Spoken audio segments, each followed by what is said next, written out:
Hello, আমি রিয়া।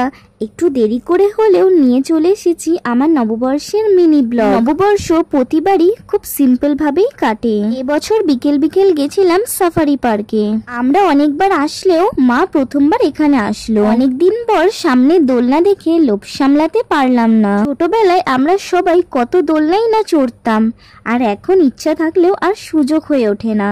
মজার ব্যাপার হলো এবার মাকে জোর করে দোলনায় বসিয়েছি। মা লজ্জায় কিছুতেই বসতে চাইছিল না। সাফারি পার্কে আসতে আমার খুব ভালো লাগে।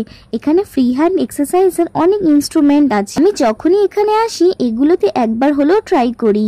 মা কি খুশি দেখুন এতে চড়ে। দুটো দোলনা ফাঁকা পেতে দুই বোন একসঙ্গে উঠে পড়লাম। ঘুরতে ঘুরতে এই সূর্যমুখী ফুলটা চোখে পড়লো। এখানে অনেক রকমের ফুলই দেখা যায়, এই জন্যই আমার এখানে আসতে খুব ভালো লাগে। এখানে এত গাছপালা থাকে, বাড়ির সামনে তো এত গ্রিনারি দেখাই যায় না। সাফারি পার্ক থেকে চলে গেছিলাম আমার all time visiting place south city মলে। এখানে একটু ঘুরে টুরে খিদে পেয়ে গেছিল, তাই চলে গেছিলাম ফুড কোর্টে। আজ সাউথ সিটিতে এত ভিড় হয়েছিল যে খুব প্রবলেম হয়েছে সিট পেতে। কোনোভাবে একটা সিট পেয়ে চলে গেছিলাম অর্ডার দিতে। অর্ডার দিয়েছিলাম এই ছোলে ভাটুরা আর রাজকচুরি আমি আগেও খেয়েছি অন্য জায়গায়, বেশ লাগে এটা খেতে। তবে এখানে ফার্স্ট টাইম খেলাম, এটাও বেশ ভালোই খেতে ছিল।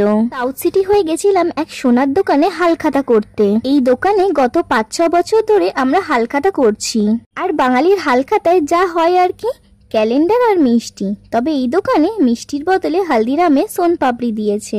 ডিনারে ছিল চিকেন বিরিয়ানি, তবে পেটের জায়গা না থাকায় খুবই অল্প খেয়েছিলাম। লাস্টে ডিনারটা শেষ করলাম আইসক্রিম দিয়ে। আহ্লাদে পরিবারের সকলকে জানাই শুভ নববর্ষ।